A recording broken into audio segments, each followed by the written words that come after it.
Today I'm going to show you how to create a channel in Slack. So ladies and gentlemen, the very first thing you want to do is jump into Slack. You can of course use your browser. You can also use the Slack app for Windows or Mac.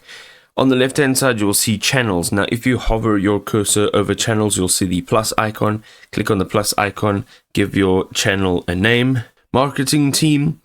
And if you are on the pro plan, you can actually go and invite people to connect with you here. Go ahead, click on next. Here you can change the visibility, so you can have it visible to only specific people or anybody within this space.